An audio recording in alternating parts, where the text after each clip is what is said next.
Assalamualaikum warahmatullahi wabarakatuh. Selamat siang semuanya. Bagaimana kabarnya hari ini? Semoga kita semua dalam keadaan sehat ya, dan kita masih tetap semangat untuk belajar. Nah, setelah kemarin kita melakukan evaluasi ataupun ulangan harian mengenai materi protista, hari ini kita akan melanjutkan pembelajaran kita ke pembahasan yang selanjutnya. Namun sebelum pembelajaran dimulai, alangkah baiknya kita berdoa terlebih dahulu. Berdoa menurut kepercayaan masing-masing. Berdoa dapat dimulai.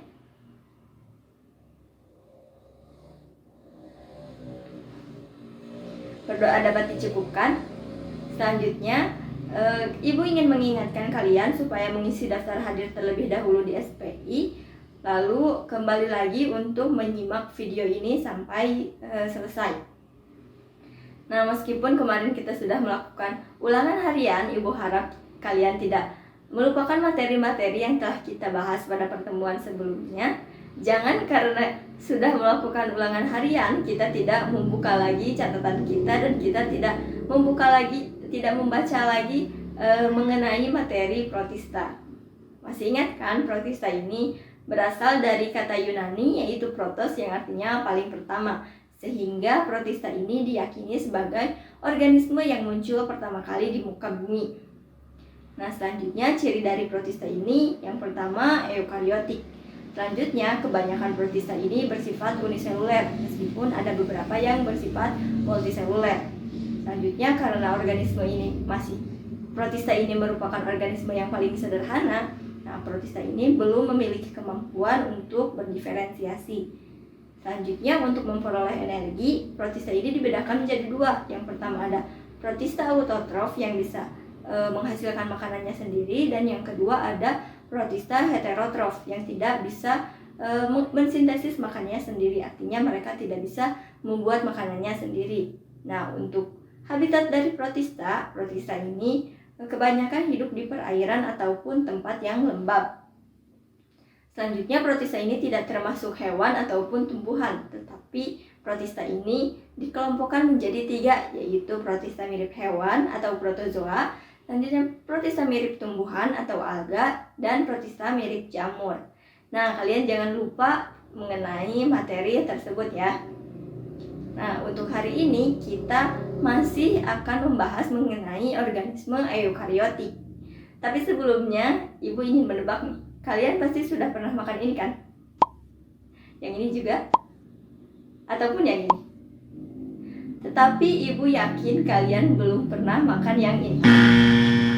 Betul kan?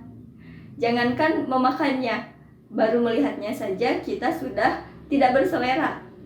Nah, kenapa sih respon kita berbeda terhadap kedua makanan tersebut? Padahal sama-sama berasal dari jamur. Nah, adapun untuk pembelajaran kali ini kita akan mempelajari mengenai ciri-ciri jamur dan penggolongan dari jamur. Yang pertama ada ciri umum ataupun karakteristik dari jamur. Nah, jamur ini termasuk ke dalam organisme eukariotik. Artinya, inti sel dari jamur ini telah dilapisi oleh membran sel ataupun membran inti. Nah, selanjutnya jamur ini ada yang uniseluler dan ada yang multiseluler. Selanjutnya, ukuran jamur ini ada yang besar atau makroskopis dan ada yang kecil atau mikroskopis. Nah, untuk yang ukuran besar ini bisa kita lihat secara langsung dan biasanya kita lihat pada kehidupan sehari-hari yang sering kita makan contohnya ya. Selanjutnya, untuk yang mikroskopis karena ukurannya kecil sehingga untuk melihatnya kita memerlukan bantuan dari mikroskop. Nah, ciri yang selanjutnya, tubuh jamur ini terdiri atas benang-benang yang sangat tipis atau disebut sebagai hifa. Nah, kumpulan dari hifa-hifa ini akan membentuk suatu anyaman yang disebut sebagai miselium. Nah, miselium inilah yang nantinya akan membentuk tubuh buah dari jamur. Hifa ini ada dua macam. Yang pertama, hifa yang bersekat atau hifa septa. Selanjutnya ada hifa yang tidak bersekat atau hifa senositik. Nah, pada jamur yang hidupnya sebagai parasit, ada hifa yang bertugas untuk mengambil makanan dari inangnya. Nah, hifa tersebut dikenal sebagai hifa haustoria. Jamur merupakan organisme heterotrof karena mereka tidak memiliki klorofil. Artinya mereka tidak bisa menghasilkan ataupun mensintesis makanannya sendiri. Sehingga untuk cara hidupnya ada 3, yaitu saprofit, parasit, dan juga simbiosis. Nah, jamur yang hidup sebagai saprofit akan menguraikan zat organik dari organisme hidup, sisa-sisa organisme yang mati. Nah, sedangkan pada jamur yang parasit, nah jamur ini akan mengambil sari-sari makanan atau zat-zat yang mereka perlukan dari tubuh inangnya yang masih hidup. Nah, sedangkan pada simbiosis ini jamur akan bersimbiosis dengan organisme lain. Nah, untuk simbiosis akan kita bahas pada pertemuan selanjutnya. Nah, ciri selanjutnya yaitu mengenai reproduksi. Reproduksi jamur ini ada 2, yaitu aseksual dan seksual. Sama seperti pada protista ya, reproduksi aseksual dilakukan ketika kondisi lingkungan sangat mendukung, artinya makanannya memenuhi, airnya terpenuhi, mineralnya terpenuhi, dan zat-zat lain yang dibutuhkan juga terpenuhi. Nah, untuk reproduksi seksualnya dilakukan ketika kondisi lingkungannya tidak mendukung ataupun kondisi lingkungan sedang buruk. Nah, berdasarkan cara reproduksinya, lebih tepatnya cara reproduksi seksualnya, jamur dibedakan menjadi 4, yaitu jamur zygomicota, ascomycota, basidiomycota, dan deuteromycota. Nah, yang pertama ada zygomicota. Nah, jamur zygomicota ini merupakan jamur yang hifanya tidak bersekat, nah, atau hifa senositik. Nah, mohon maaf tadi terlewat bahwa dinding sel dari jamur ini terdiri atas kitin. Nah, baik itu zygomicota, ascomycota, basidiomycota maupun deuteromycota, dinding selnya tersusun atas lapisan kitin. Nah, kembali lagi kepada pembahasan zygomicota. Nah, zygomicota ini hidupnya sebagai saprofit dan sebagai parasit. Nah, contoh dari zygomicota ini antara lain ada Rhizopus stolonifer yang tadi ditunjukkan di dalam roti, dan juga ada Mucor sp. Pada zygomicota ini terjadi reproduksi secara aseksual dan reproduksi secara seksual. Secara seksual diawali dengan perpasangan 2 hifa, yaitu hifa positif dan hifa negatif. Nah, pada jamur ini sulit dibedakan mana yang betina atau mana yang jantan, sehingga biasa kita sebut sebagai hifa positif dan hifa negatif. Nah, setelah perpasangan ini, hifa-hifa yang tadinya bersifat haploid ya akan mengalami konjugasi atau disebut juga sebagai plasmogami yang akan menghasilkan zigosporangium. Nah, seperti ini gambarnya.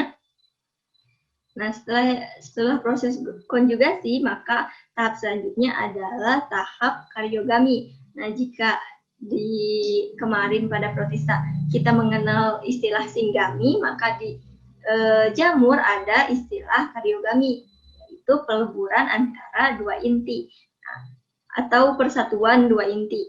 Nah, sehingga yang tadinya haploid kan 2 inti haploid mengalami karyogami, maka inti yang dihasilkan akan bersifat haploid.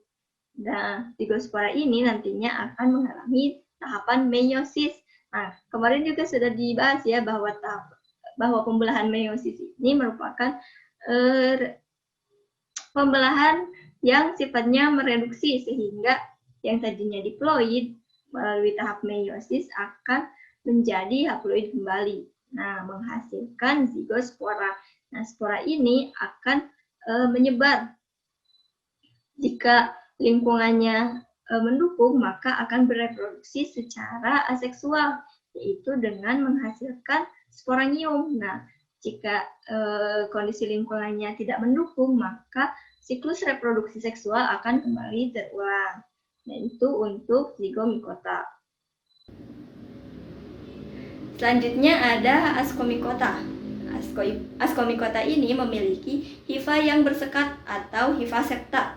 Nah, untuk cara hidup dari ascomycota ini ada yang hidup sebagai saprofit, Ada yang sebagai parasit dan juga ada yang bersimbiosis dengan organisme lain.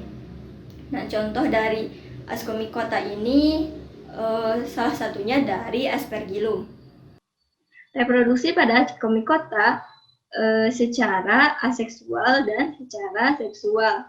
Nah, sebenarnya pada setiap jamur reproduksi aseksual yang dialami itu hampir sama, yaitu dengan menghasilkan spora. Namun yang bedanya pada Ascomycota ini yang dihasilkan berupa conidia atau conidium. Selanjutnya tahapan yang selanjutnya pasti akan sama, yaitu dengan perkecambahan dan menghasilkan hifa yang baru.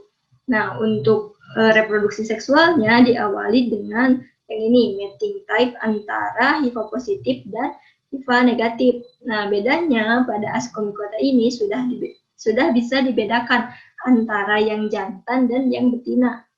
Yang jantan dinamakan sebagai Antheridium dan yang betina dinamakan sebagai Ascogonium. Nah, kedua hifa ini akan mengalami tahapan konjugasi atau tahapan plasmogami.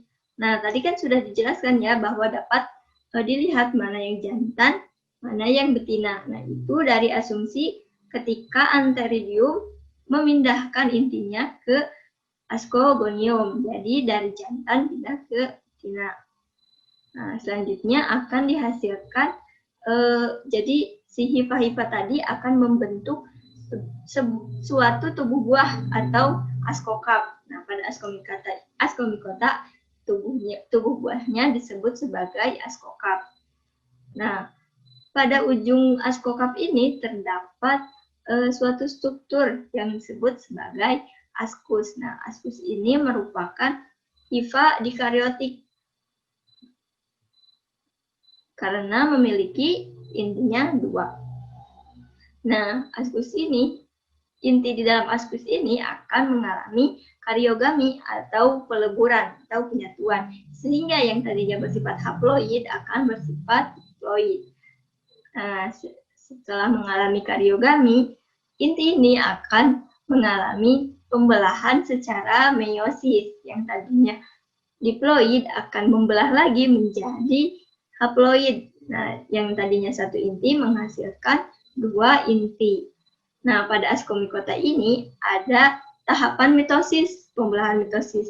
Jadinya yang tadinya 4 inti ini akan membelah ya semuanya, sehingga menghasilkan 8 inti ascospora yang bersifat haploid. Nah, ascospora ini yang tadi kan ada di ujung-ujung askokap. Nah, akan menyebar. Nah, jika lingkungannya mendukung, maka akan bereproduksi secara aseksual, dan jika lingkungannya tidak mendukung, maka akan bereproduksi secara seksual. Seperti itu untuk Ascomycota.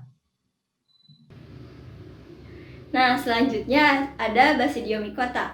Nah, Basidiomycota ini memiliki hifa yang bersekat atau septa. Nah, cara hidupnya sebagai parasit, saprofit, dan ada juga yang bersimbiosis.